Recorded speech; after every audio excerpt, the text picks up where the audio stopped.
welcome to another training video for the ICRS Patient Registry.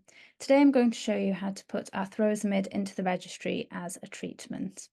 So I'm going to start by just explaining that I'm assuming here that you've already done a couple of things. So first of all, I'm assuming that the patient has been enrolled in the registry already, and we would recommend that the patient enrolls themselves to save you time, but you can also add the patient manually yourself into the registry and consent them yourself if you don't want the patient to do it themselves.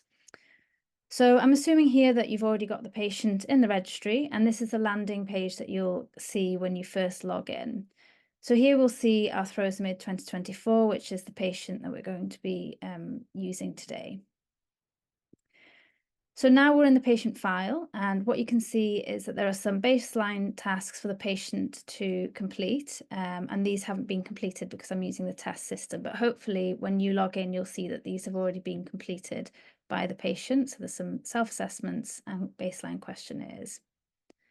If you want further information on how the patient should register and how you can add the patient yourself, then we do have other tutorials for this on our website. But today I'm just going to show you how to put Arthrosamid in the registry as a treatment. If your patient has enrolled themselves, the first thing you'll need to do before completing any of the forms is just confirm what side the patient is having their treatment on. So to do this, you'll need to move from the clinical record to the pathway detail by clicking this button, and then in the side, clarifying whether it's right or left. You then click Save, and then you're ready to move back into the main clinical record and complete the questionnaires, and I'll show you how to do that now.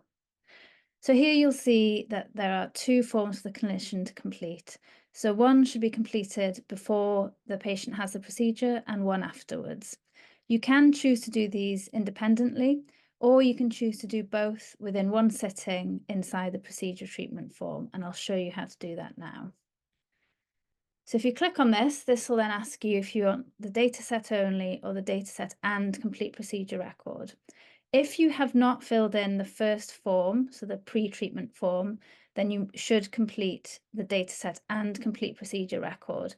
And this means that the questions that you haven't filled in initially, so before the patient's treatment, will be added at the end of this form. So you also need to check the date. So if the data procedure is correct, you can tick that. And then you can start filling in the form. So on the right-hand side, you'll see that there are 6 validation errors, which means so far there are 6 mandatory questions that you haven't chosen. So you're first asked to describe the patient's opposite knee, and then asked where the procedure took place. And for you, this will have your own institution as a button. If you work at multiple, then you'll have multiple institutions listed here, and you can choose which one is the correct one for the patient. You can then choose who the consultant in charge was, and this will probably be yourself, but if you work with colleagues or if you're a delegate, then you'll be able to click the person who was in charge here, and then choose the role of the person. So next it'll ask you about anaesthetic details. For the purpose of this training, I'll click local. And then the approach. So here we see that we've got injection and injectable implant. So for Arthrosamid, you must click injectable implant, and this will take you down the right road to be able to choose Arthrosamid as a product.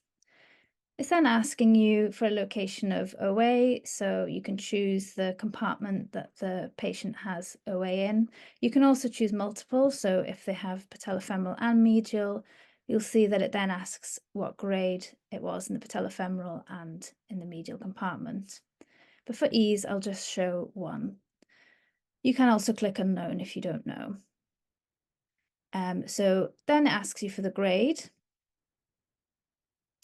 and then asks for the type of treatment. So for Arthrosamid, you want to click IPAAG, and then Arthrosamid. It's then asking you some questions about whether ultrasound was used, so you can say yes or no, whether there was a fusion in the joint. And as you can see, some of these questions are optional, so if you're not sure or you don't have the time to answer, then you don't have to. And the optional questions are ones that are not highlighted in red. So if you click that effusion was present, you then get another question asking for the grading. And similar to synovial fluid, you get a question on how much fluid was aspirated during the treatment. And if it was blood stained, you're then asked what grading of staining was observed.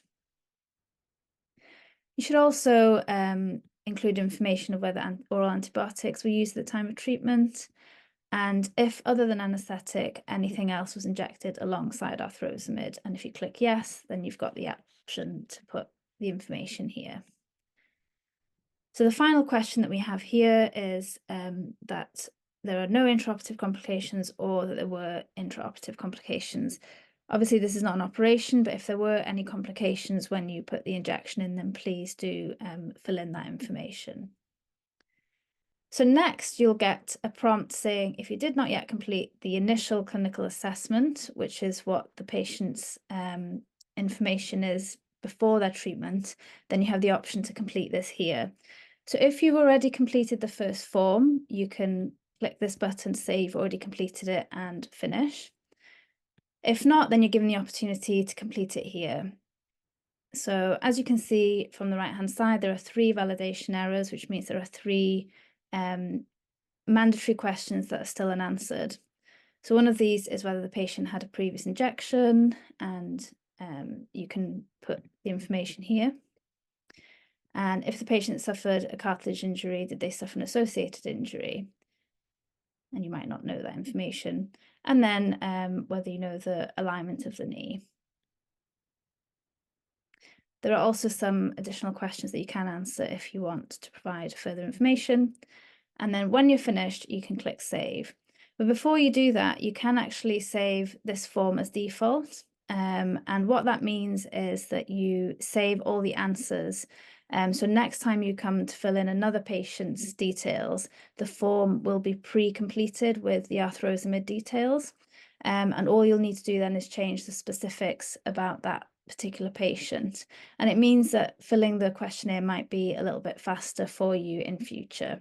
But generally, this form should only take a couple of minutes to complete per patient. So once you click save, you'll see that the procedure treatment form button has now turned black because you've completed it. And if you look at the patient history, the initial clinical assessment has also been completed because you completed it as part of the procedure treatment form.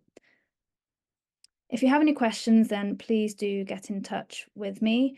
I'm happy to meet with you to show you the portal one-on-one as well if you're having trouble. So thank you very much for your attention.